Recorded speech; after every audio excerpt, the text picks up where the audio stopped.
캄캄한 영적 어둠과 저주의 이야기로 가득한 시대에 엘리야가 이방 땅 사르밧에 와서 떡 한 덩이 순종하여 드렸더니 그 집에 이제 하나님께서 풍부한 양식을 주셔서 그와 그의 외아들과 그리고 온 가족이 풍성히 먹고 있다고 하는 소식이 조금씩 전해지기 시작했습니다.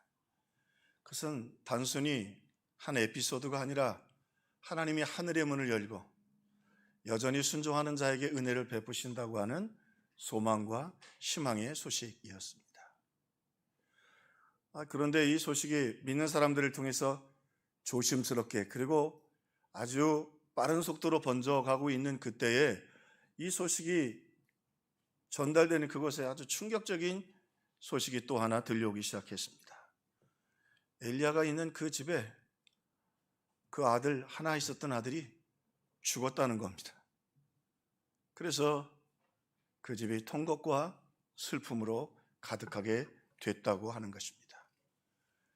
이 소식을 듣는 사람들에게는 그나마 하늘의 문이 열려 있다고 하는 소망을 다시 잃어버리고, 아니 어떻게 엘리야가 있는 그 집에 그 가장 소중히 여기는 아들이 죽을 수 있을까?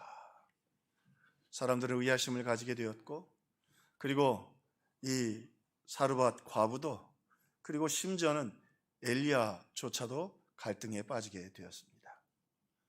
그러나 하나님은 이 사건을 통해서 오늘 우리가 가지고 있는 믿음의 잘못된 생각들, 우리가 가지고 있는 신앙의 오해들을 잘 설명해 주셨습니다. 오해 아시죠? 사실과 달리 그릇 해석되거나 뜻을 잘못 알고 있는, 하나님에 대해서 잘못 알고 있는 일들을 이 비극적인 사건을 통해서 하나님은 가르쳐 주시게 되었습니다. 자, 첫 번째 오해입니다. 이 불쌍한 어머니, 독자가 죽었는데요, 이 불쌍한 어머니가 가지고 있었던 하나님께 대한 오해를 이 사건을 통해서 잘 설명해 주셨습니다. 아들이 죽었으니 얼마나 답답해요. 근데 선지자가 왔는데 선지자가 있는 집에 자기 아들이 죽었으니 이 어머니가 난감합니다.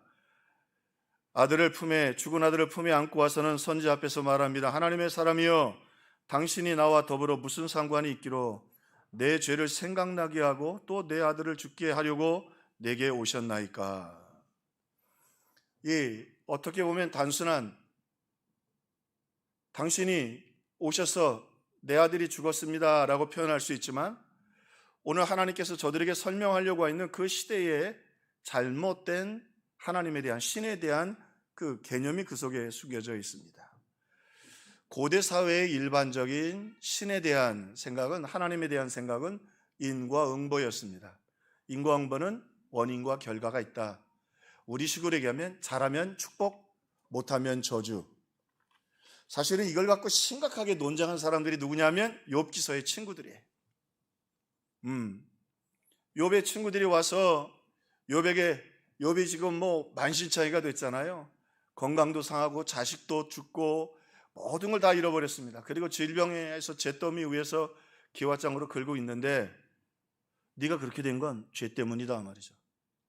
그런데 욥은 아니다, 죄 때문이 아니다, 그러면서 계속 논쟁을 하죠. 엘리바스라는 친구가 욥에게 이렇게 충고합니다. 생각하여 보라, 죄 없이 망한 자가 누구이며 정직한 자의 끊어짐이 어디 있느냐. 내가 보건대 악을 밭갈고 독을 뿌리는 자가 그대로 거두나니. 이게 구약적 생각입니다. 죄 지으면 저주, 그리고 믿음으로 잘 살면 복을 받는다고 하는 것이죠. 모든 불상사는 죄에 대한 신의 형벌이라는 생각을 가지고 있었던 것입니다. 자, 이 여인이 또 그런 생각을 강화할 수 있었던 게 뭐냐면, 지금 흉년이 들었잖아요. 최소한도 1년 이상 이제 흉년이 들은 것 같은데, 그 흉년의 이유가 뭐냐면 우상 숭배를 했다고 하는 것이에요. 그로 말미암아 흉년이 들어서 먹을 것도 없고 짐승들은 죽어가고 질병이 놀고 있고 말이죠. 이제는 사람들도 굶어 죽어가고 있는 상황이 되어버렸어요. 그러니 하나님은 분명히 우리의 우상 숭배와 죄를 심판하시고 저주하는 분이라는 생각을 갖지 않을 수가 없었습니다. 거기다 오늘 본문을 자세히 살펴보면, 이 본문의 구절을 보면 이 여인이 신에 대한, 하나님에 대한 이 두려움이 배어져 있습니다. 여인이 아들이 병들어 증세가 위중하더니 숨이 끊어진지라. 이 말의 의미는 뭐냐면 아이가 알았어요, 병들었어요, 근데 목숨이 끊어졌어요. 다시 말하면 하나님이 벌을 내리셔서 아프다가 하나님이 그 생명을 빼앗아 가셨다는 의미입니다. 그러니 이 여인 입장에서는 참 답답하지 않을 수가 없었지요. 하나님이 그렇게 자신의 죄로 인하여 아들을 치셨다고 생각할 수밖에 없었던 것입니다. 그런데요, 오늘 이 사건을 통해서 여러분 아시죠? 우리는 이 아이가 살아나고 하나님의 역사가 일어났다는 이야기를 우리는 알게 됩니다. 그러면서 하나님이 그 시대 사람들에게, 우리에게 하시고자 하는 오해에 대한 설명은 이것입니다. 오해하지 마라. 하나님은 우리의 약점이나 죄를 보고 저주하는 분이 아니라 하나님은 너그러운 분이시다. 오해하지 마라. 하나님은 사랑을 주시려고 너그럽게 품으시는 분이지 결코 우리 죄에서 심판하는 분이 아니다. 이 여인 자식이 죽자 눈에 보이는 것이 없습니다. 그리고 엘리야 앞에 와가지고 엘리야가 잘못했나요? 근데 엘리야 앞에 나와가지고는 이제 하나님의 사람이여, 당신이 나와 더불어 무슨 상관이 있기로 내 죄를 생각나게 하시고 또 내 아들을 죽게 하려고 내게 오셨나이까. 근데 이 말씀 속에 사실은 이 여인이 가지고 있는 또 다른 그 시대의 신에 대한 관념들이 있습니다. 그게 뭐냐면 신은 이 땅의 일이 별로 관심이 없다는 거예요. 그러니까 우리 죄송합니다만 축구 같은 거 할 때 보면요, 반칙을 해도 주심이 못 보면 괜찮습니다. 제가 축구를 좀 싫어하는 이유 중에 하나예요. 정직할 필요가 없어요. 주심이 못 보면 넘어가는 거예요. 그런 신에 대한 기본적인 개념이 있었는데 사람들이 다 죄 짓고 그러는데 도깨비하고 비슷하죠. 신이 알면 안 되는 거죠. 그런데 문제는 엘리야가 왔어요. 하나님의 사람이 와서 자신의 덮어질 수 있었던 죄, 이방 땅이니까 거기가 바알과 아사레를 숭배했던 지역이고 그 제사에도 참여했겠고 그가 그렇게 살아왔기 때문에 우상 숭배도 했겠죠. 그 죄를 다 드러나게 한 것이죠. 이유는 엘리야가 와서 들통이 났다 이 말입니다. 이 여인 입장에서 당신이 오지만 않았다면, 그래서 첫 마디가 하나님의 사람이여 당신이 와서 이렇게 하나님이 내 죄를 알고 내 죄로 말미암아 내 아들이 죽게 되었습니다. 저주 중에 제일 큰 저주는 자신이 죽는 것보다 아들이 죽는 거 아닙니까? 자식이 죽는 거 아닙니까? 그 자식이 죽었어요. 거기다가 이 엘리야가 얼마나 무서운 선지자예요. 아방 앞에 가서 막 경고를 하니까 3년 6개월 동안 비가 안 왔다. 지금 1년이 넘었는데 1년이 넘게 이 중동 지방에서 비가 오지 않는 건 정말 참혹한 상황이거든요. 그 무서운 저주의 주인공이 누구예요? 엘리야예요. 여인의 입장에서는 참 답답한 일이었죠. 찰스 스윈돌은 그런 말을 해요. 이 상황 속에서 이 여인이 지금 엘리야 앞에 와서 아이를 안고 와서 당신이 왜 왔고 당신 때문에 내 죄가 들통났고 이렇게 아들이 죽었는데 다시 생각해보면 엘리야하고 상관이 없는 거거든요. 그래서 찰스 스윈돌이 아주 중요한 이야기를 하나 했어요. 인간은 불행한 일을 당했을 때 원망할 대상을 찾는 것이 보통이다. 갑작스러운 죽음으로 사랑하는 사람을 잃는 경우에 더욱 그렇다. 때로는 자신에게 가장 큰 도움을 제공해 준 사람에게 비난의 화살을 돌리기도 한다. 너무 아프니까. 그런데 문제가 있죠. 우리 인간이 가지고 있는 한계예요. 그거를 다른 사람이 아니라 자기를 제일 따뜻하게 사랑해주고 품어준 사람에게 풀어낸다는 거예요. 근데요, 오늘 본문의 말씀에 보면 엘리야 스스로도 이 여인의 행동을 다 받아들이지 못합니다. 우리 뒤에 조금 살피겠지만 엘리야도 버거워요. 그런데 이 사건을 통해서 하나님이 보여주시는 놀라운 하나님, 우리가 오해하지 말아야 할 건요, 하나님은 이 무리하고 이 황당한 여인의 아픔을 품어주시는 하나님.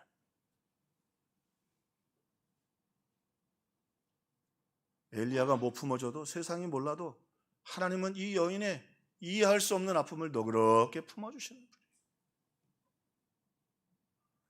오해하지 마라.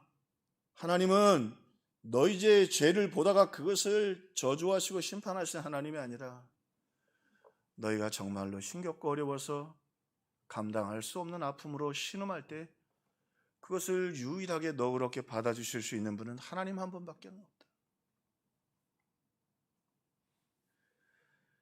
오늘 또 하나의 오해가 있죠. 오늘 본문을 조금 조심해야 될 건 엘리야가 기도해서 이 과부의 아들이 살아났다. 이게 오늘 본문의 메시지가 아닙니다. 그래서 본문은 분명하게 엘리야에 대해서도 소개합니다. 엘리야의 오해에 대해서도 소개합니다. 엘리야도 지금 당황스럽고 황당합니다. 엘리야에게 찾아와서 부르짖어 이르되 내 하나님 여호와 주께서 내가 우고하는지 과부에게 재앙을 내리사 그 아들이 죽게 하셨나이까 하고, 엘리야가 지금 이 여인의 아이를 일단 죽은 아이를 가슴에 품기는 했지만 소화가 안 돼서 하나님께 지금 따지는 거예요. 번역은 우리 개역 성경이 제일 잘 되었지만 설명을 위해서 제가 선대인 성경을 한번 읽어드리겠습니다. 여호와께 부르짖었다. 나의 하나님 여호와여, 주는 어째서 이 과부에게 이런 재앙을 내리셨습니까? 주께서는 나를 친절하게 보살펴주고 있는 이 과부의 아들을 죽이셨나이다. 엘리야가 소화를 못하는 거예요. 조금 더 이야기를 설명해 보면요, 엘리야가 지금 굉장히 심겨워하고 있죠. 왜 심겨워하고 있어요? 왜 지금 하나님 재앙을 내리셨습니까? 또 한 가지, 불쌍하지 않습니까? 하나님 이해는 불쌍한 과부 아닙니까? 심지어는요, 하나님 어떻게 이렇게 이 과부고 불쌍하고 하나밖에 없는 일인데 엎친 데 덮치도록 재앙을 내리셨습니다. 하나님, 내가 지금 거하고 있는 집이 아닙니까? 최소한 나를 배려해 주셔야 되는 거 아닙니까? 하나님, 지금까지 그래도 나를 섬겨주고 떡 한 덩이 대접해주고 극진히 대접해줬습니다. 다락방에 모셨다고 하는데 중동 지방에서 다락방은 바람이 제일 잘 통하는 제일 좋은 방입니다. 이렇게 대접해줬는데 엘리야의 말이에요. 엘리야가 지금 소화를 할 수가 없어요. 엘리야가 말합니다. 하나님, 이제 사람들이 다 비난할 텐데 하나님, 이제 누가 나를 이 가뭄 속에서 대접해주고 내가 어떻게 하나님 일을 하겠습니까? 내가 가는 그 집에 아들이 죽고 저주가 임하는데 하나님, 어찌하여 이 과부의 아들을 죽이셨습니까? 성경은요 참 솔직하고 정확해요. 엘리야는 믿음이 넉넉해서 그래, 그랬느냐 죽었느냐 하나님이 더 좋은 길로 인도해 주시겠지. 그리고 아이를 아는 게 아니에요. 할 말도 없고 속이 부글부글 되니까 실수할까 봐 애를 가슴에 안기는 않았어요. 미안한 마음도 있고. 근데 엘리야도 속이 하나님께 대한 오해로 부글부글해. 어떻게 이럴 수 있느냐, 하나님이 내한테. 그러나 이를 통해서 하나님 말씀하십니다. 조금씩 말씀하십니다. 엘리야야, 너보다 내가 저 여인을 더 사랑해.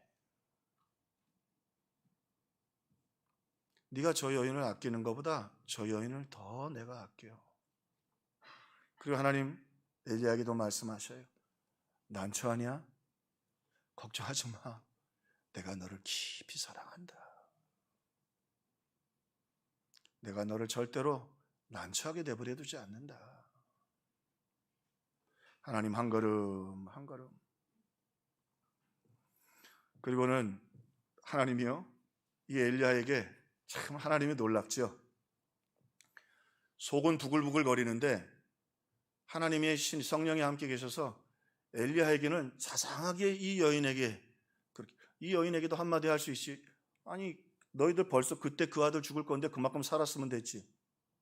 내가 뭘 잘못했다고 나한테 와서 따져. 내가 죽인 거야? 엘리야도 얼마든지 할 수 있어요. 근데 하나님이 역사하실 때요, 그 입을 막게 하시고 그에게 이상한 행동을 하고, 지금 속은 부글부글 거리는데 엘리야가 이상한 행동을 해요. 먼저 그 죽은 아이를 어머니 품에서 자기 품에 안습니다. 한마디도 안 샀습니다. 불평원망하지 않습니다. 아시죠? 구약에서는 특별히 전염병도 있고 종교 지도자들은, 이런 선지자나 제사장들은 죽은 시신을 보지도 말라 그랬어요. 만지는 건 있을 수도 없는데, 지금 선지자가, 한 시대를 대표하는, 역사를 대표하는 선지자가 죽은 아이를 가슴에 안았어요. 이건 율법에 대한 반역이고 선지자로서는 있을 수가 없는 일이에요. 근데 엘리야도 내가 왜 이러는지 몰라. 할 수 있는 게 없고 속은 부글부글 거리는데 몸이 움직여. 그 아이를 달라고 해서 가슴에 안았어요. 그리고는 자신이 거처하는 다락으로 아이를 데리고 올라갑니다. 그리고 자기 침상에 그 아이를 올려놓습니다. 그 아이가 그 방에 들어가고 엘리야의 침상에 눕는 그 순간 그 방은 무덤이 되었습니다. 죽음이 무덤으로 변했습니다. 그리고는 엘리야가 더 이상한 일을 해요. 가슴에 안더니 자기 침상에 놓든지, 차라리 바닥에 놓든지, 자기도 거기서 또 잘 거 아니에요. 그리고는 그 위에 3번 몸을 겹칩니다. 참 있을 수 없는 일을 본인도 왜 이러는지 모르는 거예요. 속은 부글거리고 하나님께 대한 원망도 있고. 왜? 엘리야도 지쳤거든. 왜? 그가 그 말씀 선포하고 이스라엘에서 자기를 대접해 주지 않아서 까마귀가 먹였어요. 까마귀가 먹이다 물을 마르니까 요단 동편에서 150km를 걸어서, 대전만큼 걸어서 사르밧에 왔는데, 여긴 이방 땅이에요. 이방 땅에서도 과부가 자기를 겨우 대접했는데 그 집 아들이 죽었으니 엘리야의 마음도 마음이 아니에요. 상할 대로 상했는데다가 이 아이가 죽었어요. 그리고는 만신창이가 된 선지자가 그 죽은 아이를 가슴에 안고 무슨 미친 선지자처럼 자기 방으로 올라와서는 아이를 침대 위에 올려놓고 그 방을 무덤으로 만들어 놓고, 그리고 그 위에 3번 엎드립니다. 그리고 하나님께 탄식하며 기도합니다. 엘리야조차도 이해가 되지 않습니다. 이게 도대체 어떻게 이런 일이 일어나는가. 이 사건이 얼마나 심겨운 사건이지요. 그리고 왜 이 여인이 더 아프고 힘들고 엘리야도 힘들었는지, 다윗이 밧세바하고 죄를 짓고 아이를 낳아요. 근데 첫째 아들이, 성경이 정확하게 얘기해요. 뭐라고 말하냐면, 우리아의 처가 다윗에게서 낳은 아이를 여호와께서 치심에 심히 안는지라. 자식이 죽는 건 하나님이 이 율법적 상황 속에서는 부모를 친 거예요. 죄 때문에. 그러니까 다윗이 그 아이를 위하여 하나님께 간구하고 금식하고 들어가서 밤새도록 땅에 엎드려 있어요. 근데 옆에 있는 노인들이 보니까 너무 안 돼서 일으켜 세우자 다윗이 일어나질 않고 먹지도 않고, 내 죄 때문에 지금 태어난 그 핏덩어리가 죽어갑니다. 아버지의 죄 때문에, 어머니의 죄 때문에 자식이 죽어갑니다.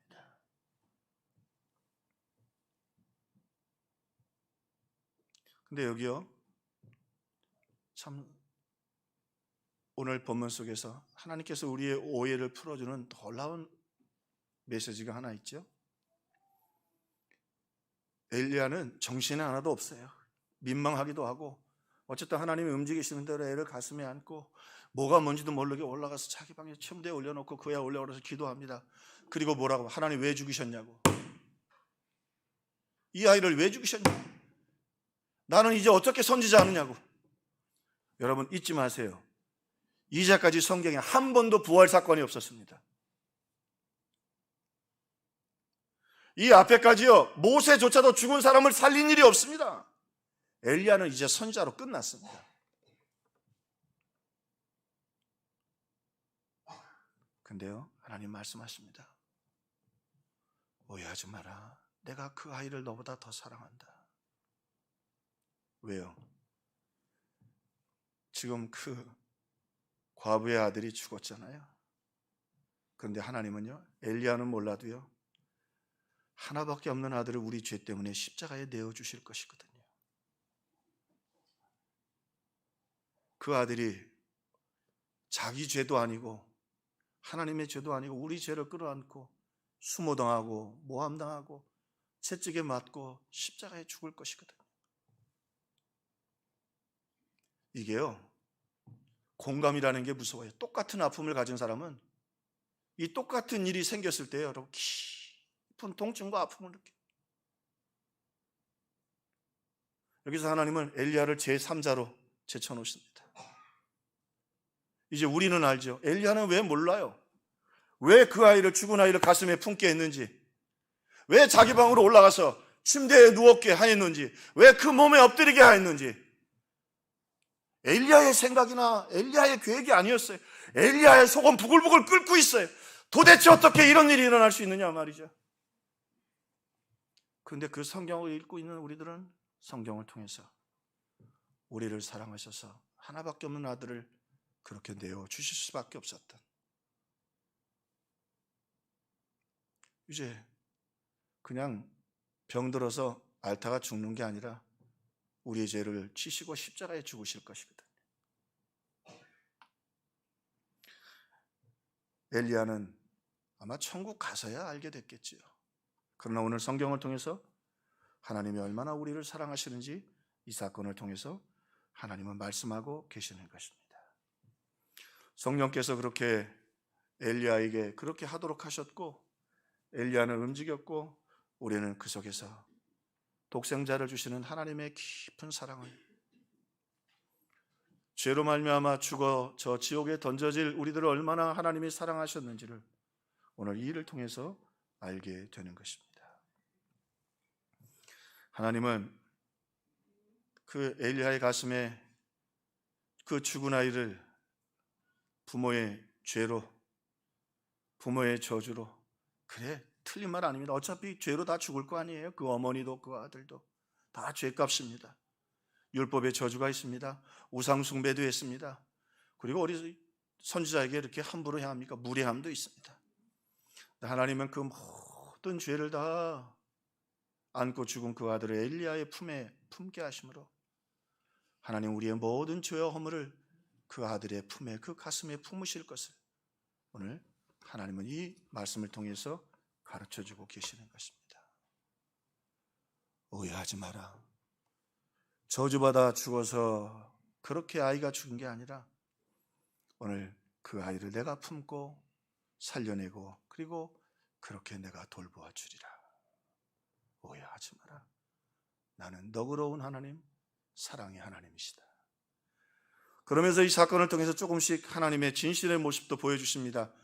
오해만 풀어주실 정도가 아니라 하나님이 얼마나 큰 사랑을 가지고 계시는지 우리에게 보여주십니다. 이렇게 말씀하십니다. 하나님의 진실이십니다. 사람의 끝이 나의 사랑의 시작이다. 아무리 어머니가 안고 사랑해봐야 죽은 다음엔 소용없어. 죽은 사람을 잘 묻어주면 뭐하겠고, 죽은 사람은 아무리 비싼 수의를 입히면 뭐하겠고, 피라미드를 만들면 뭐하겠어요. 우리의 사랑은 거기 그 무덤 앞에까지예요. 죽은 다음에 소용없는데 하나님 말씀하십니다. 내가 포기하는 그때부터 나는 그래도 여전히 사랑한다. 죽어서 포기하고 탄식하시면 하나님은 사랑으로 그 아이를 살려내 주십니다. 그래서 우리가 믿음으로 살고 기도하며 살아야 합니다. 우리가 해결할 수 없는 자녀의 문제, 가정의 문제, 슬퍼의 문제가 있지만 하나님은 그 문제들 하나님이 가슴에 품어주시고 해결해 주시고 역사해 주십니다. 엘리야 소화할 수가 없었어요. 엘리야는 소화하지 못해도 하나님은 사랑의 가슴으로 품어주십니다. 이해해 주십니다. 용납해 주십니다. 역사해 주십니다. 오늘 이 사건을 통해서 하나님이 보여주시려고 하는 거예요. 엘리야가 주인공이 아니죠. 물론 엘리야도 중요한 기여를 했지만 하나님이 이 사건을 통해서 우리의 오해를 풀어주십니다. 하나님이 얼마나 너그러운 분이신지, 하나님의 사랑이 얼마나 큰지, 하나님은 오히려 우리와의 저주와 그리고 심판을 가슴에 품어주시는 하나님, 우리가 절망할 수밖에 없는 그 상황 속에서 사랑으로 다시 시작해 주시는 하나님을 소개해주고 있는 것입니다. 그러나 여기 조심스러운 메시지도 있습니다. 그 메시지는 하나님이 누구에게나 이 사랑을 다 주시지 않는다는 겁니다. 누구에게나 다 이 사랑을 다 나눠주지 않으신다는 것입니다. 여기 이 사랑을 받는 사람들의 조건이 있습니다. 먼저는 간절한 기도입니다. 여호와께서 엘리야의 소리를 들으심으로 아이의 혼이 몸으로 돌아오고 살아난지라. 때로는 여러분이 여러분의 가정에 엘리야고 우리 부모님들이 엘리야고 하나님 우리의 기도를 들으시고 그 기도를 소중히 여기사 아이의 혼으로 돌아오게 하시고 살려주시고 역사해 주십니다. 여러분 기도하고 하나님의 마음을 움직이시기를 주의 이름으로 축원합니다. 성경에 있는 제일 많은 약속 중에 하나가 기도에 대한 약속입니다. 여러분의 기도는 절대로 하나님이 천사들 앞에서 그리고 우리 먼저 천국 간 믿음의 선조들 앞에서 그리고 사탄 앞에서 그 기도를 안 들어주실 수가 없어요. 너무 많이 약속을 하셨거든. 또 하나 구약에는 엘리야는 여호와께 기도했는데 우리는 누구의 이름으로 기도해요? 예수의 이름으로 기도하잖아. 하나님은 예수의 이름으로 기도하면 마음이 절여져요. 그리고 또 감동이 돼요. 우리 기도가 소중하게 여겨집니다. 여러분 우리가 작은 엘리야가 되어서 이렇게 중지에 기도할 수 있기를 주님의 이름으로 축원합니다. 또 한 가지 오늘 어떤 사람에게 이런 은혜와 사랑을 베풀어 주십니까? 오늘 주의 종을 보내셔서 하나님 역사하십니다. 그 집에 엘리야가 있었어요. 그리고 그 엘리야를 보내서 탄식도 듣게 하시고 가슴에 품게 하시고 또 그 여인의 아픔도 삭히게 해주시고 그리고 무엇보다 그 종에게 주신 말씀을 순종하게 하심을 통해서 그 가정에 양식도 은혜와 축복도 허락해 주셨어요. 그래서 제가 말씀을 몇 주 전부터 이렇게 쭉 준비하면서 그래 언제 코로나가 또 닥칠지는 몰라도 지금은 대신방할 때는 아니지만 그래도 여러분 부족해도 엘리야의 기도를 소중하게 여기십니다. 여러분이 작은 엘리야가 되셔야 하지만 또 목회자를 보내셔서 그 가정을 축복하고 기도하게 하십니다. 이번 대신방을 통해서 응답되고 치유되고 축복이 있기를 주님의 이름으로 축원합니다. 저도 몸부림치며 간절히 기도할 것입니다. 하나님 그 기도 외면하지 않으실 것입니다. 또 한편 여러분도 작은 주의 종이고 작은 엘리야고 저도 또 목회자로 주의 종들 엘리야는 해야 할 일이 있습니다. 온유해야 합니다. 여러분 가정을 전도하거나 오늘 또 이성민 지사님 전도 집회 때도 초청하셨을 텐데 온유해야 합니다. 한 가지 하나님의 사람은 간절히 기도해야 합니다. 하나님 기도를 소중하게 여깁니다. 우리 평화교회는 기도의 용사들이 되기를 주님의 이름으로 축원합니다. 또 한 가지 사랑의 마음을 가지고 엘리야처럼 사랑의 마음, 고마운 마음을 가지고 엘리야가 어떤 학자들은 그런 얘기를 하죠. 하나님의 감동으로 그 일들을 쭉 했지만 또 어떤 학자들은 이렇게 해서 그래요. 엘리야가 그렇게 할 수밖에 없었던 건 너무 큰 사랑을 그 여인에게 받았다고 하는 거예요. 하나님의 역사와 사랑이 있었습니다. 여러분 뜨거운 가슴으로 오늘 여러분 가족과 이웃들을 섬기고 또 목회자도 그렇게 될 수 있기를 주의 이름으로 축원합니다. 그렇습니다. 하나님은 이 사건을 통해서 오해를 다 풀어주시고 영어 표현이 참 좋아요. Now I know. 내가 이제 알게 되었다. 그걸 우리말로 표현하면 내가 이제 오해를 풀었다. 어떤 오해를 풀었어요? 하나님은 저주하시고 심판하시는 분이 아니라 우리가 그 죽은 아이를 가슴에 안고 비록 그게 죄의 값이라 할지라도 주님 앞에 나가기만 하면 기도하러 나가기만 하면 보좌 앞에 나가기로 하면 그 아이를 안고 살려내 주시는 너그러운 분이시다. 오늘 엘리야가 주의 일을 할 때 여러분 또 그러잖아요. 봉사하고 헌신하고 충성할 때 제가 우리 평화교회 성도들한테 고마운 거예요. 이제 교회 짓고 뭐 이 일 저 일 하다 보면 생각도 다르고 그러다 보면 엘리야처럼 지쳐요. 이게 도대체 이렇게 살아야 되나? 죄송합니다. 왜 우리 교만 교회를 져서 이 모든 일을 힘든 일들을 해야 되나? 엘리야처럼 황당하고 답답할 때도 있습니다. 그러나 주님 말씀하십니다. 오해하지 마라. 내가 너희를 깊이 사랑한다. 내가 평화교회를 깊이 사랑한다. 하나님 말씀하십니다. 이 사건은 저주의 사건이 아니고 그리고 황당한 사건이 아니고 하나님의 사랑을 보여주시고 하나님의 역사를 보여주시는 놀라운 사건이라. 엘리야는 아이를 안고 황당했습니다. 그러나 하나님은 이 아프고 힘든 어머니의 아픔을 함께 아파해 주셨습니다. 우리의 아픔을 정말로 공감해 주실 분은 하나님 한 분밖에 없습니다. 아들을 십자가에 주셨기 때문입니다. 엘리야는 황당했어도요, 어찌할 줄 몰라도 하나님은 이 여인의 눈물을 닦아주셨습니다. 엘리야는 방법이 없었지만 하나님은 이 아이를 살려내셔서 그 여인의 슬픔이 기쁨이 되게 해주셨습니다. 그분이 우리 하나님이십니다.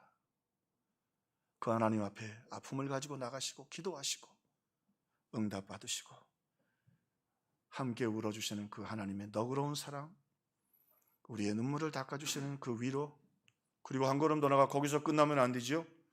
우리의 기도를 들으사 죽은 자가 살아나고 응답하고 해결하고 찬송하게 하시는 그 하나님, 그 하나님을 의지하고 사랑하고 그리고 승리하는 우리 성도들 다 되시기를 주님의 이름으로 축원합니다. 그런데 그분 앞에 나가야 돼요. 우리 같이 찬송 부르면서 그 하나님, 독생자를 주신 주님 더 사랑하겠습니다. 314장 우리 1절 같이 부르고 잠깐 기도합시다. 다 같이 찬양합니다. 내 구주 예수를 더욱 사랑. 아멘. 내 구주 예수를 더욱 사랑.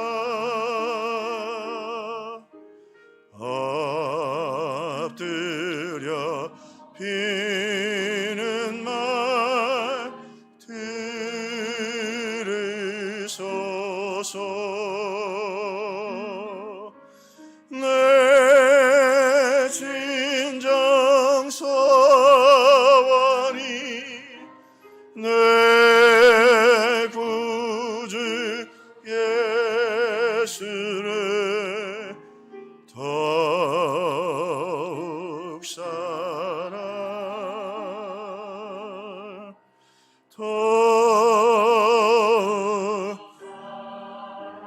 우리 1절만 한 번 더 찬양합시다.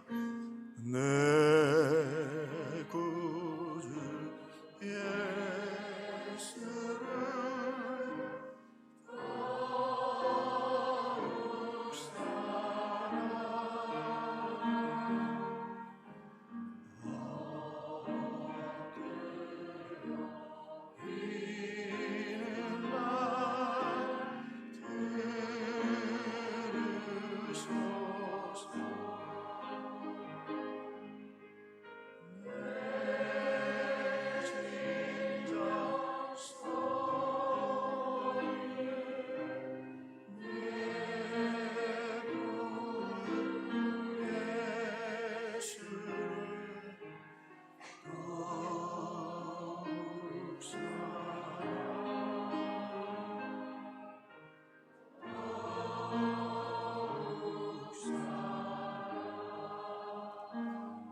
짧은 시간이지만 고백하며 기도합시다. 주님, 여러분 무엇 때문에 울고 계십니까? 주님, 위로해 주세요. 무엇 때문에 여러분 아파하고 계십니까? 주님, 해결해 주세요. 독생자를 주셨는데 어떤 것들은 안 주시겠어요? 이제 기도를 회복하고 구하옵나니 응답되고 치유되고 축복의 날이 오게 해 주세요. 내가 주님 앞에 나가지 않았었습니다. 기도하지 않았습니다. 구하지 않았습니다. 이제는 구하고 얻고 찬송할 수 있도록 도와주옵소서. 우리 같이 한 1분만 같이 한 목소리로 기도합시다. 아버지